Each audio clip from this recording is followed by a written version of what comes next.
Nama saya Siti Nur Hawa, saya dari Prodi PAI, kelas PI 23B. Saya akan menjelaskan mata kuliah Islamic Gender yang berjudul Konsep Gender Perspektif Psikologis. Oke, langsung saja ke pendahuluannya. Pertama ada perbedaan seks dan konstruksi gender. Apa sih itu seks?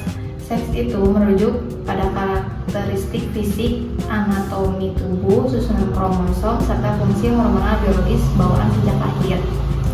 Dan gender adalah dimensi psikologis, peran sosial, perilaku, dan tanggung jawab yang diletakkan masyarakat berdasarkan kesepakatan sosial. Selanjutnya ada dekonstruksi bias gender, yaitu pendidikan merupakan salah satu peranata sosial yang paling bertanggung jawab dalam melestarikan ataupun melenyapkan ketimpangan gender di tengah masyarakat. Baik, selanjutnya ada proses perkembangan identitas gender, yaitu ada 3. Yang pertama ada lingkungan keluarga, yang kedua konstruksi kultural, dan yang ketiga ada internalisasi jiwa.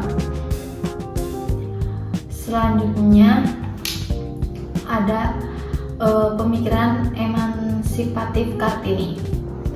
R.A. Kartini memandang bahwa laki-laki dan perempuan memiliki hak yang sama untuk berkembang, memperoleh pendidikan berkualitas, dan mengaktualisasikan potensi diri.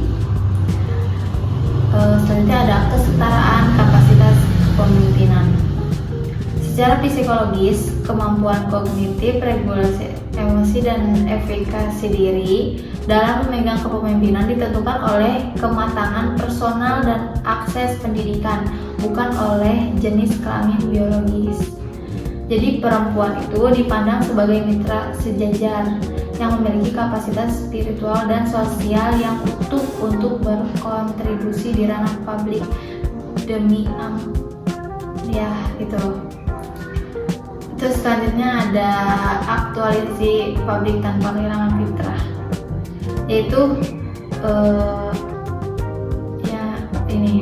validasi atas kesetaraan kapasitas kepemimpinan perempuan terekam jelas dalam sejarah peradaban Islam melalui peran taksis dan strategis tokoh perempuan agung, yaitu ada 2 ya, dari Sayyidah Aisyah radhiyallahu anha, memegang peran sentral dalam stabilitas politik dan penyebaran ribuan khazanah keilmuan pasca wafatnya Rasulullah SAW.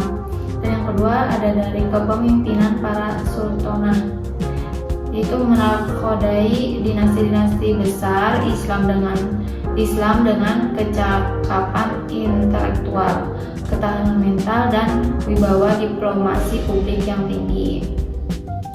Baik, selanjutnya ada sintesis psikologi Islam, fitrah dan relasi. Fitrah itu jiwa atau nafs. Allah menciptakan laki-laki dan perempuan dengan fitrah biologis berbeda, namun membekali kapasitas mental spiritual yang setara untuk memikul tanggung jawab sebagai khalifah fil ard.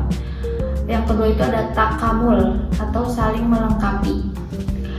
Takamul itu kesehatan mental terwujud bila relasi gender didesain secara integratif, saling mendukung, menjauhkan relasi timpang yang merusak ketenangan jiwa.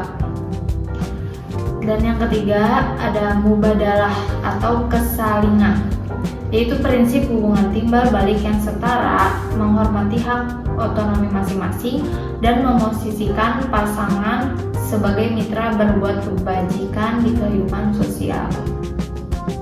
Yang terakhir ada kata-kata ya, ada kutipan dari Hakikat Ruh dan Derajat Takwa. Barang siapa mengerjakan kebajikan, baik laki-laki maupun perempuan, dalam keadaan beriman, maka pasti akan kami berikan kepadanya kehidupan yang baik. Itu terjemahan dari Quran surat An-Nahl ayat 97. Terus ada juga dalam pandangan ma'rifat Islam, ruh tidak memiliki jenis kelamin, kapasitas spiritual untuk menggapai puncak ketakwaan, kecerdasan intelektual, serta kearifan moral terbuka lebar bagi laki-laki maupun perempuan secara setara. Baik, itu saja dari saya. Terima kasih. Wassalamualaikum warahmatullahi wabarakatuh.